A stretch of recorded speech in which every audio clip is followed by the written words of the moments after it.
I think Nehemiah is nothing if not persistent. First, he had to face the king of Persia and persuade him to release Nehemiah for an unknown amount of time from his responsibility in the king's court as the cupbearer. Then Nehemiah had to venture a long journey down to Judah, a place he'd never been, and take stock of the poor condition of Jerusalem and Judah. After that, he had to gain the cooperation of the Jews of Judah, rich and poor, to get behind his mission to rebuild not just the walls, but the city of Jerusalem, something tried and failed by others numerous times. Then several local and regional Gentile rulers determined they didn't want Jerusalem rebuilt unless they were part of the process, and unless they were given a share of the rule over the city. And when they were unceremoniously refused, they began to threaten the Jews with violent actions. And finally, in chapter 5, the Jewish laborers rose up.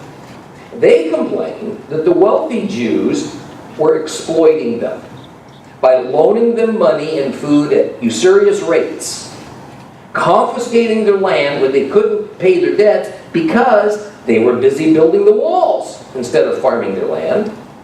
And some of the aristocratic Jews were even taking their children, especially the girls, as bondservants or even as forced wives.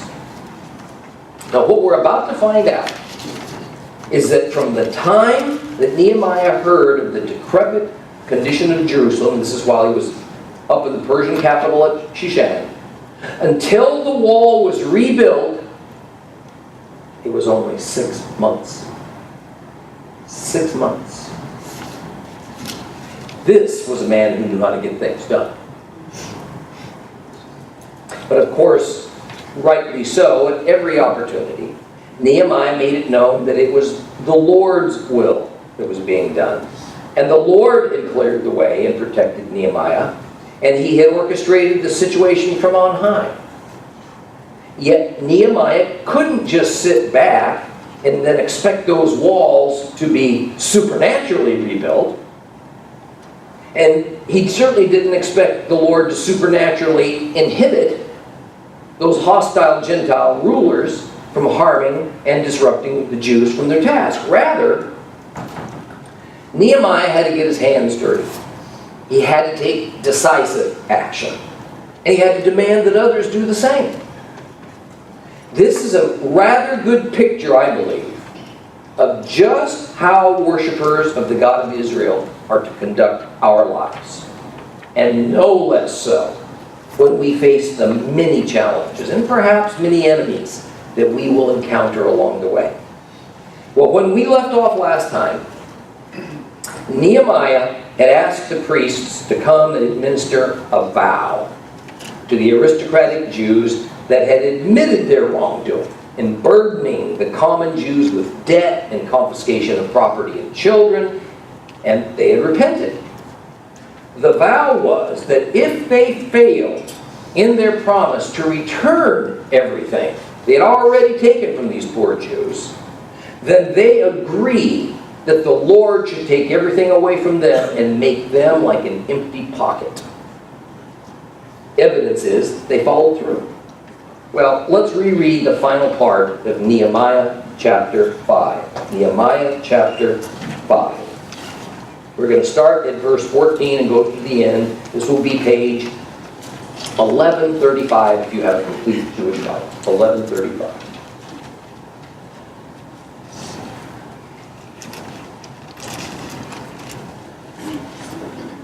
Besides that, from the time I was appointed their governor in the land of Judah, from the 20th year until the 32nd year of Artaxerxes, the king, that is for 12 years, neither I nor my colleagues drew on the governor's living allowance.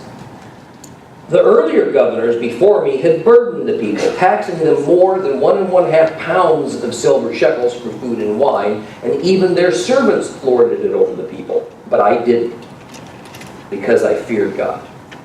And moreover, I put all my energy into working on this wall. We didn't buy any land, and all my servants were gathered there for the work. There were 150 leaders and other Judeans who ate at my table, besides those who came to us from the surrounding nations. Every day, 1 ox, 6 choice sheep, and fowl were prepared for me. And every 10 days a supply of all kinds of wine. Yet, in spite of all this, I never claimed the governor's allowance, because the people were already bearing the heavy burdens of their labor. My God, remember favorably everything I've done.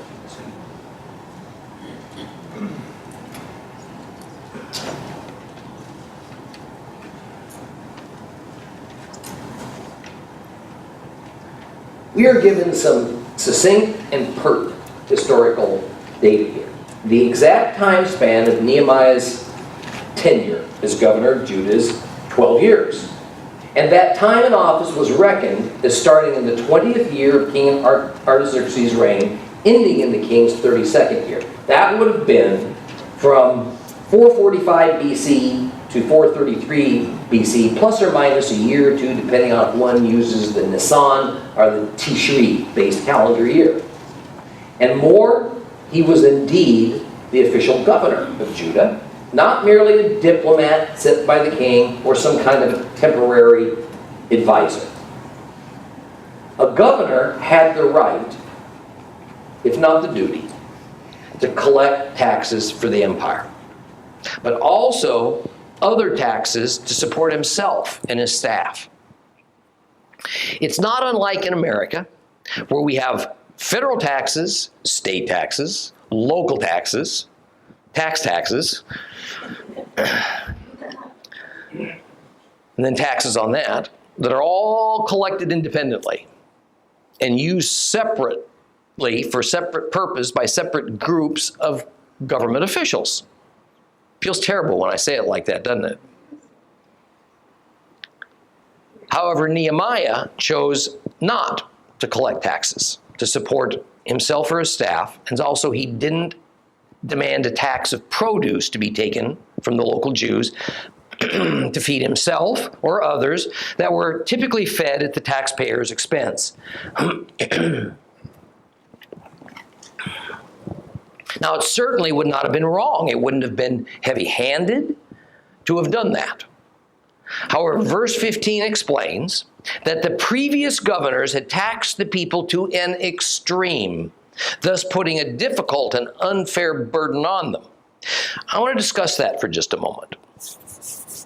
The first thing to notice is that Nehemiah didn't show up in Judah to create a new office called governor. This position had existed prior to him, and he was merely the latest. That said, it also appears that the office had been vacant for a time. That would explain Sanballat, Tobiah, and Geshem's irritation at having an official Persian governor in control again, since they had been able to lord over the people of Judah in the absence of one.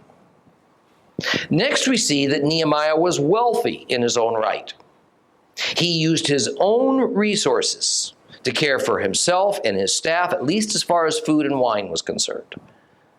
This is proof in itself of Nehemiah's high character and his shepherd attitude.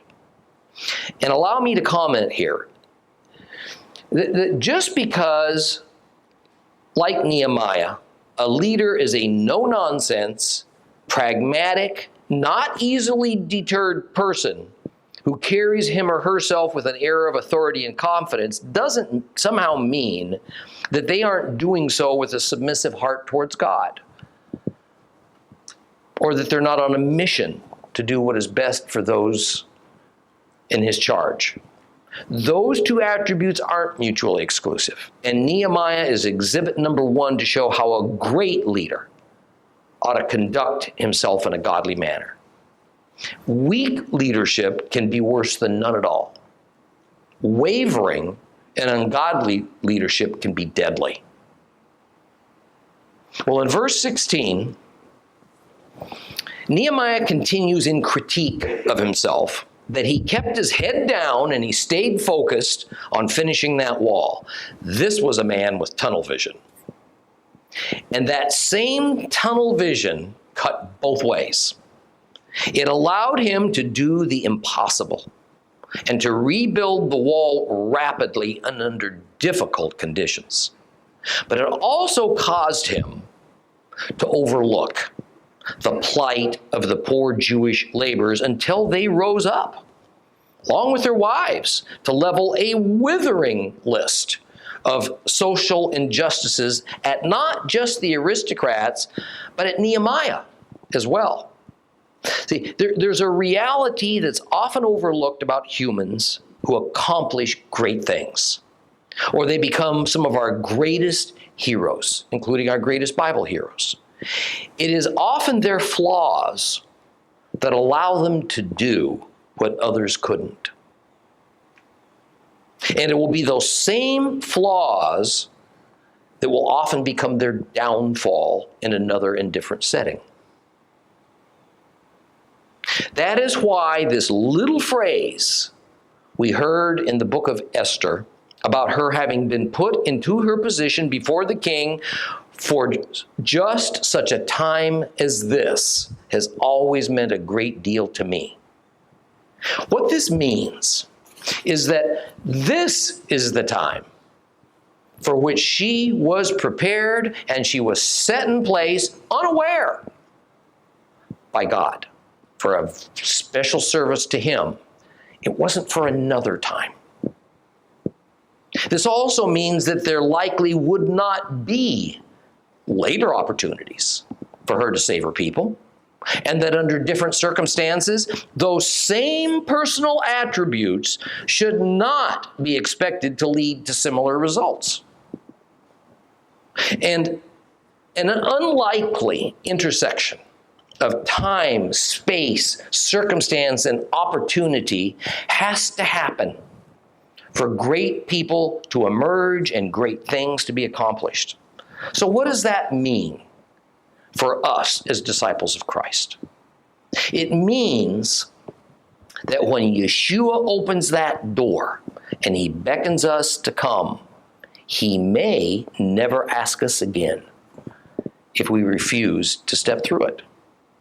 It means that we likely won't have opportunity after opportunity after opportunity to serve him in the same meaningful way. If when he calls, we say, no, I think I'll just wait for another opportunity to come along, one I'm a little more comfortable with. But it also means that God can use us exactly as we are, especially when he has ordained the time, the place, and the circumstance. Even if we think our flaws and our deficiencies would make us ineligible. In fact, I think the reason that folks like Elijah and David and Moses were so surprised at the Lord calling them, who, me? Lord, me? Was because they well knew their own inadequacies, their own fears. And it was beyond belief. Not only that the God of the universe would reach out to them, but also then assign them to do something that they could not imagine themselves being able or worthy to do. Nonetheless, they said yes. They said yes to God. And the rest, as they say, is history. Nehemiah says he bought no land. No land in Judah. Neither did his inner circle. So even though these were all men with authority and likely of some financial means, none used it for their personal gain in this situation. But I also suspect that in the context of this chapter, whereby rich men, including Nehemiah, had loaned money against the farmland of the common Jews, that this is a declaration that although some of the wealthy Jews may have forcibly taken land from the common Jews by forfeiture, he did not. But perhaps the most descriptive statement of who Nehemiah is as a man, why his leadership led to success, is at the end of verse 15. Because there he says, the reason he did what he did and he refrained from taking from the people is he feared God. It has perplexed me for many years why so many Christians and Christian institutions honestly believe and teach that the coming of Messiah Yeshua was the end of the need to fear God. I'll never understand that. That essentially the best part of being a believer is that no matter what we do, no matter how much we disregard his laws and commandments, God would not harm us, and he'll be on our side anyway. Scripture does not agree with that assessment.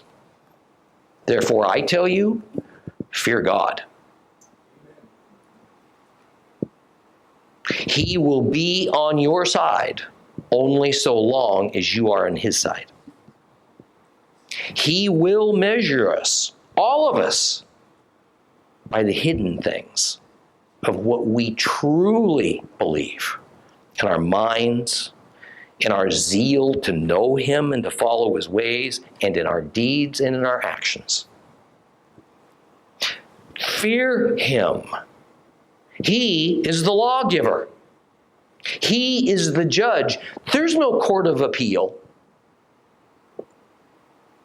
But fearing God doesn't mean to be in terror of him, because we know exactly what pleases and displeases him.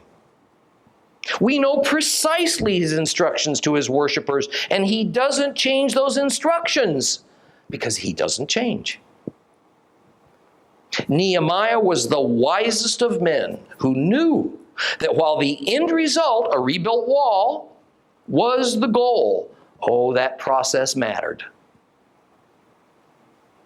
And that process had to be according to the Lord's precepts, regardless of the difficulties and the challenges that arose. And I think this is a great lesson for us all in every era. Well, this chapter closes by giving us some further logistical information that Nehemiah provided for the food needs for 150 leaders of Judah plus various others. In fact, it took an entire ox, 6 sheep, and some amount of fowl every day. Plus, of course, a constant supply of wine.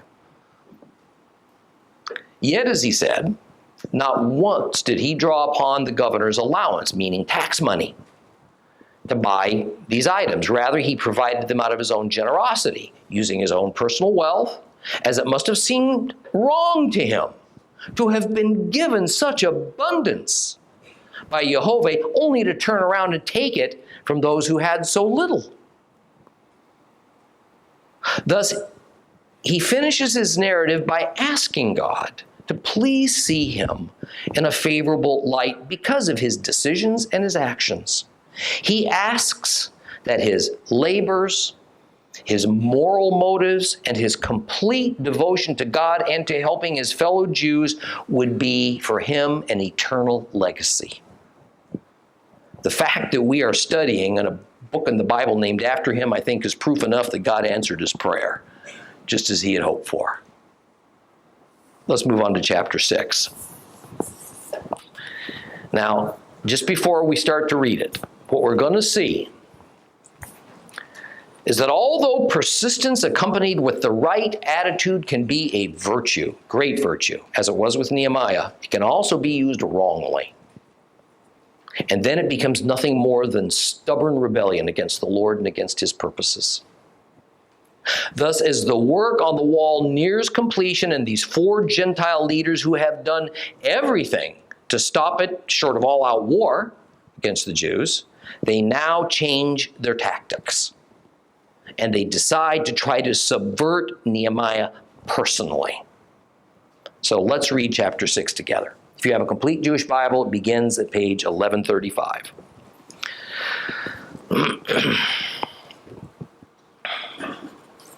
When it was reported to Sanballat, Tobiah, and Geshem the Arab and the rest of our enemies that I had rebuilt the wall and that not a single gap was left in it, although up to that time I hadn't yet set up the doors and the gateways, Sanballat and Geshem sent a message to me which said, "Come, let's meet together in the village, in one of the villages of," got pages sticking together here. You ever have that problem?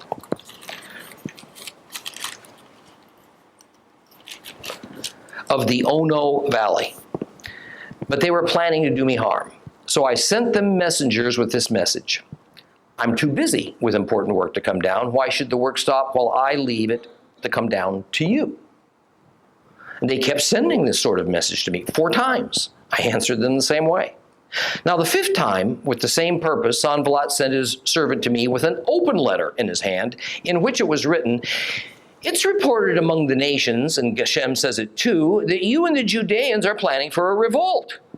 This is why you are rebuilding the wall, and that you intend to be their king," and similar words. "And moreover, that you have also appointed prophets to proclaim about you in Jerusalem. There is a king in Judah. A report along these lines is now going to be made to the king. Now, come now, therefore, let's discuss this." And I sent him this answer: "Nothing like what you are saying is being done. You're making it all up in your head. They were all just trying to scare us, thinking this will sap their strength and keep them from working. But now God increase my strength." Now one day, when I went to the house of Shemaiah, the son of Deliah, the son of Mahet-Avel, where he was confined, he said, "Let's meet together in the house of God inside the temple, and let's shut the doors of the temple, for they are going to come and try to assassinate you. Yes, they will come at night to kill you." And I replied, "Should a man like me run away? Can a man like me go into the temple to save his life? I refuse to go in." Then I realized God had not sent him, that he was making this prophecy against me, and that Tobiah and Sanballat had bribed him to say it. He had been hired to frighten me into following his suggestion and thus sin, so that they would have material for their unfavorable report about me and could taunt me with it. My God remembered Tobiah and Sanballat according to their deeds. Also the prophet Noadiah and all the other prophets that are trying to intimidate me. So the wall was finished on the 25th day of the month Elul in 52 days. And when all our enemies heard about it, and the surrounding nations became afraid, our enemies' self-esteem fell severely, because they realized that this work had been accomplished by our God. And during this same period of time, the nobles of Judah sent many letters to Tobiah, and Tobiah kept sending them replies. For there were many in Judah who had sworn allegiance to him, because he was the son-in-law of Shechaniah, the son of Arach, and his son Yochanan had taken as his wife the daughter of Meshullam, the son of Berechiah. They would even praise his good deeds in my presence, and they passed on my words to him. And Tobiah kept sending letters to intimidate me.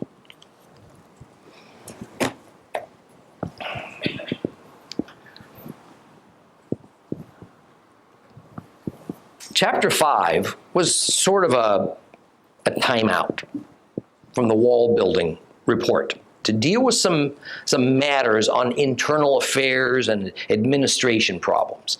But now we return to the issue of dealing with Judah's enemies and of their determination to wreck Nehemiah's efforts to revitalize Jerusalem, the hub of Jewish life, the center of Jehovah worship. And as the chapter opens, the wall was rebuilt to a point, and the various segments assigned to various groups and families were completed, and they were joined together. What remained was for some of the enormous wooden gates to be hung.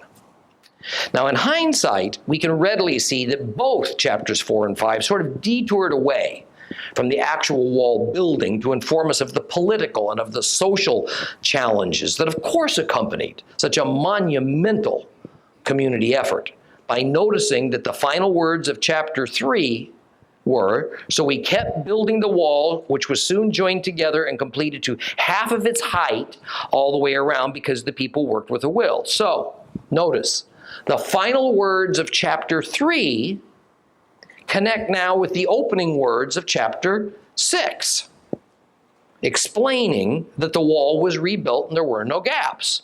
My point's twofold. First, Bible narratives often have a main story that examines the most outstanding aspect of an event, in this case, rebuilding the walls.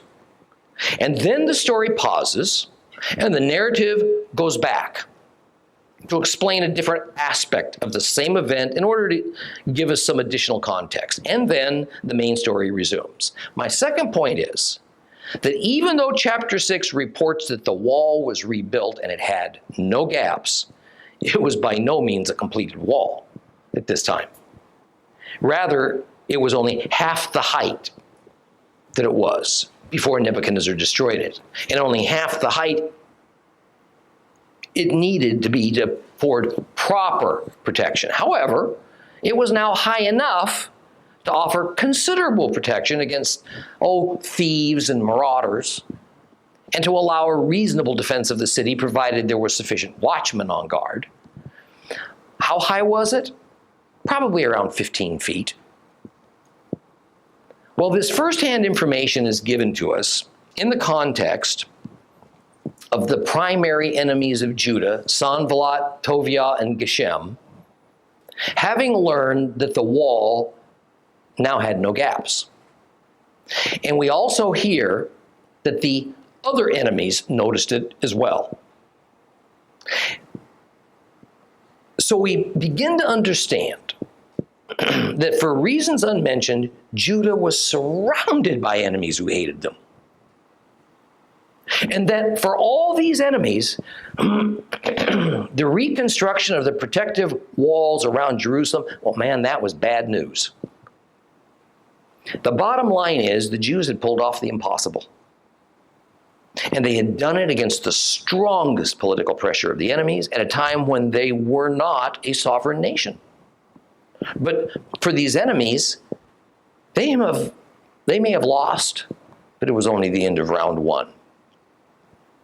Round 2 would see a change of tactics in which the goal would be to render Nehemiah ineffective, or perhaps, as I think, dead. Once again, pointing up the importance of leadership. These enemies knew that without Nehemiah at the helm, the results would be what they'd always been: a zealous start to rebuild, followed by disinterest and failure. So in verse 2, these enemies propose a meeting between themselves and Nehemiah. They didn't give a reason. Nehemiah smelled a rat. And since we're not given their reason for wanting to meet, and we have only Nehemiah's response, then some Bible scholars think there may actually have been a sincere desire from Sanballat and the others to find a way to reconcile. However, there are always those who ignore what God tells us in His Word about the nature of humans and continues to believe instead in a supposed inherent goodness within humanity. When we follow Nehemiah's story from beginning to end, and we comprehend this inexplicable hatred of the Jews by the Arabs and others who live nearby to Judah, a hatred, by the way, it's only increased until this day. And when we believe the scriptures that show us that this hatred was prophetic and it was spiritual in its source, I find it ludicrous to consider any possibility other than that these enemies fully intended on luring Nehemiah to a meeting and probably assassinating him. Now, no doubt Nehemiah figured out their malicious intent, if nothing else, by the proposed location of the meeting, the Ono Valley. The latest archaeological findings seem to point to Ono being in the coastal plain up near Phoenicia. If these enemies were so intent on reconciliation, why not meet in Jerusalem? where Nehemiah would feel safe and have a reasonable chance of being protected. After all, who were the aggressors here? It certainly had not been Nehemiah and the Jewish people. They just wanted to build a protective wall and left to live and let live. But even suspecting the evil that was meant against him, the royally trained Nehemiah didn't answer harshly. He merely said he was too busy working on the wall. He didn't accuse them of anything. But he did ask the question, why they want this meeting. As it says in verse 3, I am busy with an important task. I cannot go down. Well, why should the work stop to go down to you? See, this might sound a little bit sarcastic to us. It wasn't. It was just simply a matter of fact. He's busy. His task is important. They hadn't even given him a purpose for the meeting. But they wouldn't take no for an answer. They kept sending him this same message over and over again 4 times. Each time he replied in the same way. And since Sanballat, no doubt his allies, finally figured out that Nehemiah wasn't going to be intimidated into coming, they now try another approach. We're told in verse 5 that another letter was sent to try and accomplish the same purpose. Get Nehemiah to leave the safety and security of Jerusalem and to essentially place himself into the hands of the enemy. The latest message came in the form, we're told, of an open letter. Now, what exactly that means is unclear. Likely it just means it was unsealed, and all who handled it had the opportunity to read it. And when we see that the contents of the letter are false accusations against Nehemiah, that he was intending to use the city of Jerusalem as a place to rebel, that he wanted to become king over Judah, the hope, no doubt, was that this would become a rumor that would spread. And once a rumor is widespread enough, it becomes a fact. It's pretty hard to overturn. Now, this message goes on to say that Nehemiah had even appointed prophets to proclaim him king. So it was, Sanballat's duty to inform King Artaxerxes of all these developments, unless, of course, Nehemiah finally agrees to come up to Ono and have a meeting. Now, once again, Sanballat betrays his true intentions. After all, if Sanballat actually thought that Nehemiah was a rebel, the last thing he'd ever want is to have a secret meeting with him. It would appear as if they were conspiring together. But would Artaxerxes actually believe such a thing about his trusted cupbearer Nehemiah, even if he was told? It was entirely possible. Extra biblical sources explain that he was regularly putting down rebellions all around the Persian Empire. Some were even being led by his family members. So it would hardly be beyond the realm of possibility that Nehemiah would turn against his king. Even so, Nehemiah remained firm, and he responded by simply stating that what they accuse him of is false. They're just fabricating it in their imaginations. Interestingly, the liberal Hebrew is, from your heart, you are imagining these things. The Hebrew word for heart, lev, is used, and as with most Bible scholars of the past 50 years, I join them in recognizing that while lev certainly means heart, it was thought in that era, and all the way through the close of the New Testament era, that the heart organ was the seat of human intellect, the mind. So the meaning of this statement is, you're just making this up in your mind.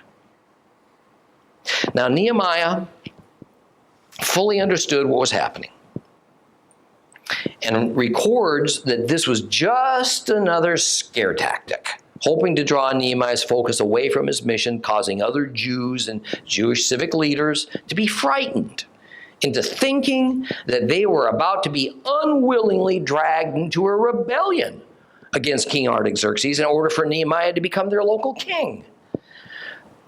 And these suspicions and turmoil would stop progress, not just on the wall, but in the general rebuilding of the city. And all this was happening simultaneously.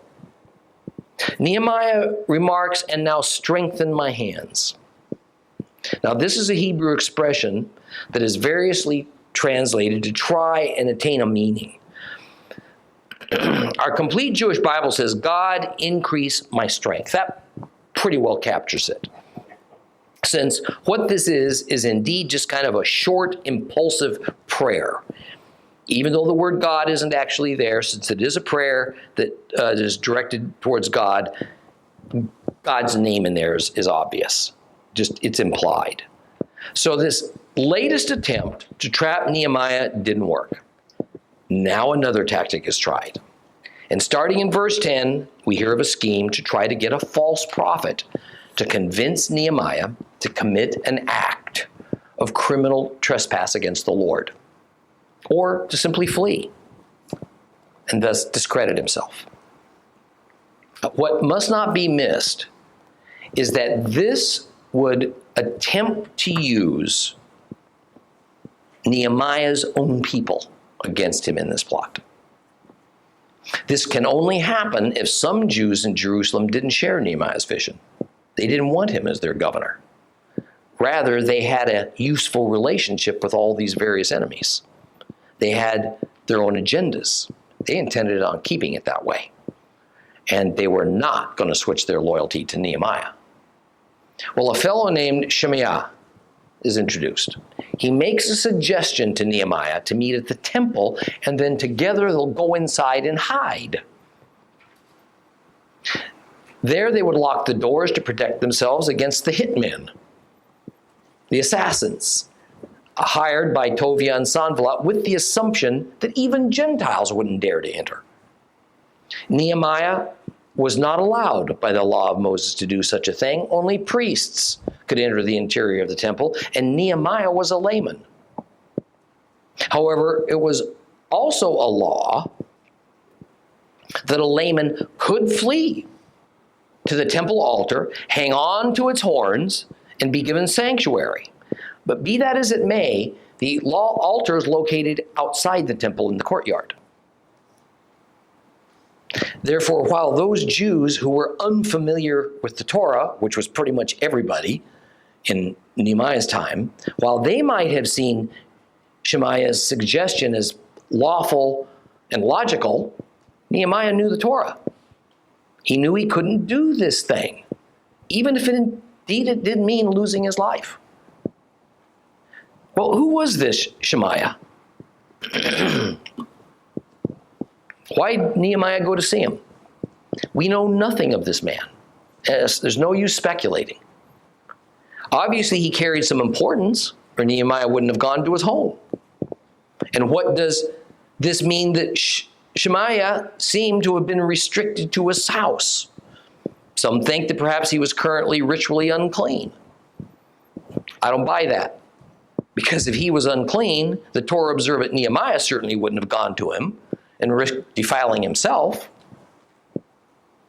Was it perhaps some sort of a symbolic act, as other scholars claim? Maybe. I suspect that we are encountering a little-known Hebrew expression whose meaning and intent's just been lost to history. Nehemiah, courageous and godly, responds to this proposal by saying that a man like him can't run away. And further, a man like him can't go into the temple. Saying a man like me can't run away is no doubt referring to his leadership role. If he flees in the face of rumor of danger, what are the other people going to think and do? And if he flees and the people are left leaderless, it's going to be Sanballat and Tobiah, Gentile enemies, who will rule over God's people. You know, when I read this, I couldn't help but recall the tragedy of the Costa Concordia cruise ship in 2012, when an incompetent crew accidentally ran this ship aground off the coast of Italy, where it began to sink and to list badly. The captain and the crew were quick to abandon ship and leave the terrified passengers to fend for themselves. Many drowned. Essentially, Shemaiah's hope was for Nehemiah to abandon ship, to save his own skin, and leave these terrified and confused Jewish citizens to fend for themselves. Thankfully, Nehemiah's godly character would never allow him to cut and run, abandon his people, even if it meant losing his own life.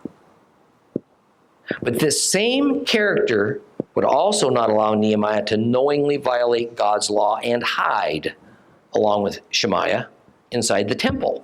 Now, I suspect that most of the Jewish people and the leaders would have actually been rather accepting if he had elected to go ahead and do that.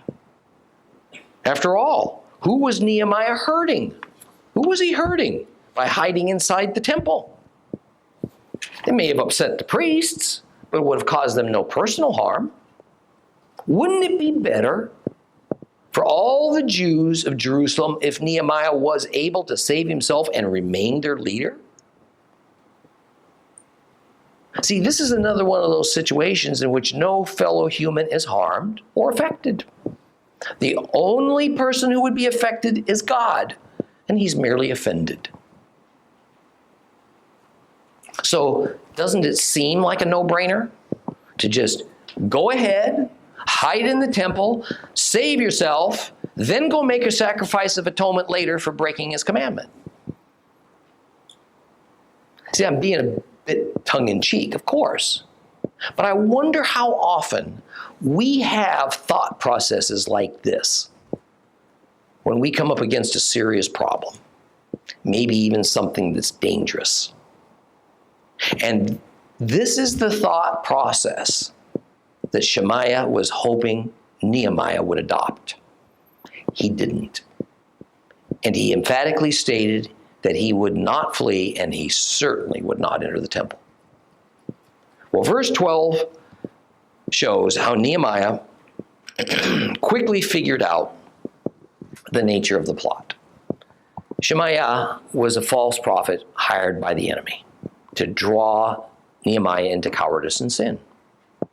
And since Nehemiah knew the Torah and he knew God's laws, he also knew that God does not contradict himself. God would never send a true prophet to tell him to violate his sacred commandments. And folks, this is a great lesson, and it's a warning to end our session today.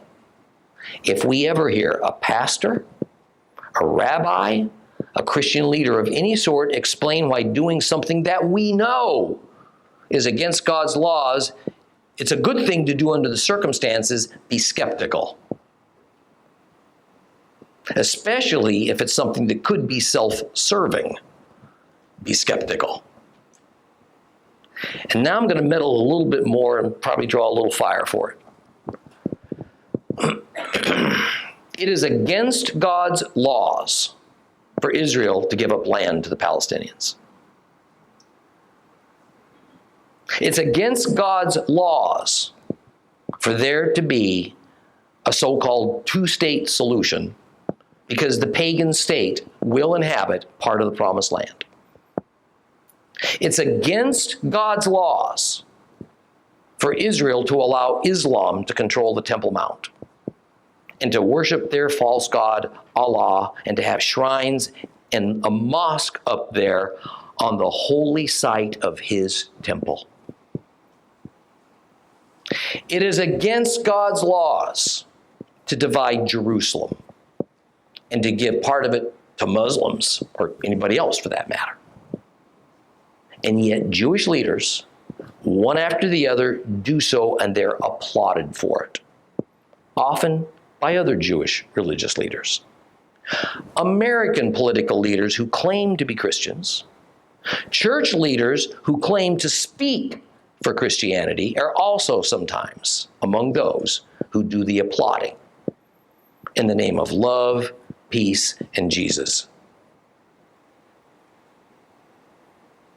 It was not easy for Nehemiah to stand against the plots and the efforts to get him to submit to fear, to self-interest, and to turn a blind eye to God's laws and commandments for the sake of peace and compromise.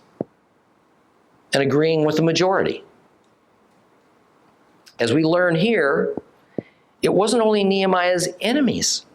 It was many of his own people who sided against him.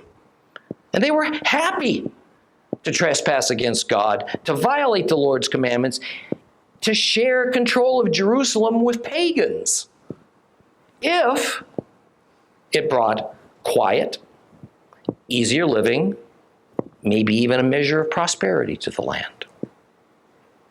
We'll continue with chapter 6 next time. Please rise.